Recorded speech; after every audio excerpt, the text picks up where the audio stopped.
दोस्तों आज बात करेंगे ऑफिस स्ट्रेस के बारे में। ऑफिस में जब हमें डिप्रेशन होने लग जाता है, ऑफिस के काम जब हम ठीक से नहीं कर पाते, तो ऐसी कौन सी चीज़ें होती हैं जिसके कारण हम हमें ऑफिस स्ट्रेस हो जाता है, हम ऑफिस में ढंग से काम नहीं कर पाते, हमें ऑफिस का काम बोझ सा लग रहा होता है कि हम पे बहुत ज़्यादा बोझ डाल दिया गया है। पर आप देखेंगे कि कुछ टाइम पहले आप अच्छे से काम कर रहे थे, कुछ आपको उतना ही काम कर रहे थे ना आप आज कर रहे हो, और बहुत रिलैक्स होके कर रहे थे। पर कुछ 1-2 साल से आपके अंदर ऐसी चीज़ परिवर्तन हो रही होगी, जिससे आपको लग रहा होगा कि हाँ, मुझे डिप्रेशन हो रहा है, मैं स्ट्रेस का शिकार हो रहा हूँ, मुझे बहुत ज़्यादा तनाव है। ये फैमिली प्रॉब्लम भी हो सकता है कि आपकी फैमिली प्रॉब्लम हो घर पे कुछ, आप फैमिली बैकग्राउंड आपका ऐसा हो जिससे कि आपके घर में थोड़ा तनाव चल रहा हो, जिससे आपकी ऑफ़िस लाइफ़ प्रभावित हो रही हो और आप डिस्टर्ब हो आपके घर की वजह से। एक कारण तो ये हो सकता है दोस्त। और दूसरा कारण ये हो सकता है कि ऑफिस में ही कुछ ऐसी चीज़ें होती है जिसके कारण आपको ऑफिस स्ट्रेस होता है, आप वो बहुत ज़्यादा नर्वस फील करते हो ऑफिस के अंदर। तो आज उसी बारे में हम बात करेंगे कि ऑफिस में ऐसा क्या हो जाता है जिससे कि आपका काम में मन नहीं लग रहा था, आप जो पहले अच्छे से काम कर रहे थे उसे नहीं कर पा रहे। तो दोस्तों हम एक एग्जाम्पल लेते हैं जिसके थ्रू आपको अच्छे से पता चल जाएगा कि ऐसा क्यों हो रहा है आपके साथ। दोस्तों क्या ऐसा होता है कि जब हमारी जॉब लगती है, शुरू में फर्स्ट जॉब होती है हमारी, तो हमें बहुत सारी एनर्जी होती है और हम जब हमें कॉल आता है ऑफिस से कि आप ज्वाइन कर लीजिएगा, तो हमें बहुत खुशी होती है और हम बहुत उत्साह के साथ वो काम करते हैं और बहुत ज़्यादा हम इम्प्रेस करना चाहते हैं अपने बॉस को, अपनी कंपनी को, बहुत ज़्यादा काम करके, हार्ड वर्क करके। तो ये सिलसिला चलता रहता है कम से कम 1 साल, 1.5 साल तक। 1 डेढ़ साल के बाद आपको उस काम से बोरियत हो रही होती है क्योंकि आपका प्रमोशन नहीं हो रहा होता, आपकी आगे तरक्की नहीं हो रही होती है, जिससे आपको डिस्टर्ब हो जाता है क्योंकि जो माइंड होता है हमारा, उसे हमेशा कुछ रिफ्रेश चाहिए होता है, कुछ अलग काम करे, कुछ अलग चीज़ करे। तभी कंपनियों में प्रमोशन होता है कि जो सीनियर होते हैं उनका प्रमोशन होता है धीरे धीरे, ताकि उन्हें आगे सीखने को मिले और कुछ वो अलग करे लाइफ के अंदर, अपने ऑफिस के अंदर। नहीं तो वही चीज़ करते करते ना आपका काम करने का मन बिल्कुल नहीं करेगा। दूसरा क्या होता है दोस्तों कि जैसे सपोज करिए आप टीम लीडर हैं अपनी कंपनी के और आपके अंडर 10 एम्प्लॉय काम कर रहे हैं, ठीक है ना? आपके बॉस ने आपको टीम लीडर बना रखा है, 10 बंदों के ऊपर आप हो, 10 एम्प्लॉय के ऊपर आप हो, उनको आप काम बताते हो। तो एक नया एम्प्लॉय होता है, सपोज कीजिए, ये भी एक एग्जाम्पल है। एक नया एम्प्लॉय आता है, उसका नाम हम समझ लेते हैं कि राज है। एक राज करके एक एम्प्लॉय आता है और आप उसके टीम लीडर हो, तो आप उसको काम देते हो।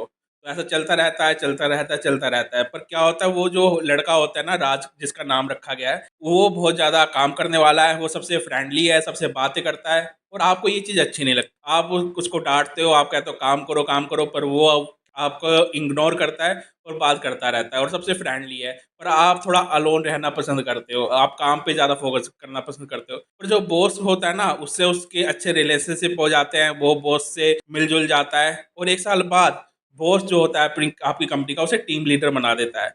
यानी कि जो आप टीम जिस पोज़ीशन पे आप थे ना, उस पोज़ीशन पर अब वो भी आ गया है। अब वो आपको सर करके नहीं बोलता, वो आपको संबोधन नहीं करता सर बोल के, वो आपका नाम बोल के संबोधन करता है। जैसे कि आपका नाम राजेश है, तो वो बोलेगा राजेश, ठीक है ना?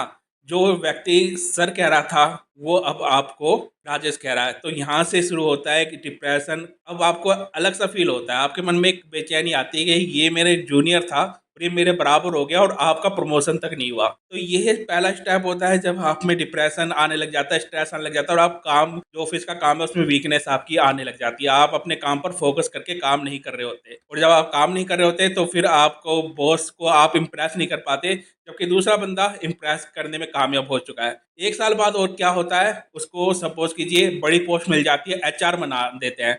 सपोज़ कीजिए कि जो राज था उसे एचआर बना दिया, तो अब क्या होगा? आप वहीं पर हैं, टीम लीडर ही हैं और बॉस आपको डाँटता रहता है क्योंकि आप ढंग से फ़ोकस करके काम नहीं कर रहे, पर राज है वो एचआर हो गया है। तो अब आप उसे क्या बोलेंगे? आप उसे बोलेंगे सर। कैसा फ़ील होगा आपको? जो बंदा आया था, जो एम्प्लॉयी आया था, वो पहले आपको सर बोल रहा था, ठीक है ना? और आपके अंडर काम किया और अब वो अपनी मेहनत हार्ड वर्क से आपसे ऊपर पहुँच गया और अब आप उसको सर बोल रहे हैं और वो आपका नाम बोल रहा है कि राजेश ये काम करो, अपनी एम्प्लॉयी से ये काम करवाओ, ऐसा काम करवाओ। यहाँ से शुरू होता है स्ट्रेस आना दोस्तों। वो जब भी आप उसको देखते हैं ना, तो आपको एक अलग सी बेचैनी होती है, तनाव होता है कि मैं 2 साल पहले से आया और ये 2 साल में एचआर बन गया और मैं यहीं पर टीम लीडर का टीम लीडर ही रह गया। तो ये एक ऐसी फीलिंग होती है कि जो आपको नर्वस सिस्टम जो होता है उसको एक्टिव करती है, आपको डिप्रेशन में ले जाती है, स्ट्रेस में ले जाती है, और आप अपना काम भी जो टीम लीडर का काम है, आपके अंडर 10 एम्प्लॉई है, उसको आप ढंग से काम नहीं कर पा रहे। तो ये मैंने एक उदाहरण दिया है, ऐसे कई सारे उदाहरण होते हैं दोस्तों, कि आपकी किसी से बन नहीं रही है, कुछ भी हो सकता है। ये तो एक उदाहरण दिया था कि ऐसे केस मेरे पास आते रहते हैं, तो मैंने सोचा कि आपको इस बारे में काउंसलिंग दी जाए, इस बारे में थोड़ा बताया जाए। तो दोस्तों, इसमें आपको करना क्या है, एक तो पहले आपको अपने आप को रिफ्रेश रखना है, कुछ नया सीखते रहना है, आपको एक काम में बंधन में नहीं रखना। अगर आप टीम लीडर है कोई सी भी पोजीशन में अपने ऑफिस के, तो आपको एक जगह ही नहीं काम करते रहना, कुछ अलग एक्टिविटी भी करती रहनी है, सबसे फ्रेंडली रहना है, सबसे मिलजुल कर बात करनी है। आपको हो सकता है कि छुट्टी वाले दिन आप सब प्लानिंग करके ऑफिस वाले पिकनिक बनाने जाए, मूवी देखने जाए, कुछ अलग सा करके जाए। अगर आपको अपने आपको अलोन नहीं रखना, अकेला नहीं रखना, अपने एम्प्लॉयों के साथ आपको मिलजुल कर काम करना है, कि यूँ नहीं समझना कि मैं टीम लीडर हूँ तो मैं बात नहीं करूँगा, मैं ऐसा हूँ वैसा हूँ, नहीं। फ्रेंडली रहना है, चाहे आप कैसे भी हो। जब आप फ्रेंडली रहते रहते हैं ना,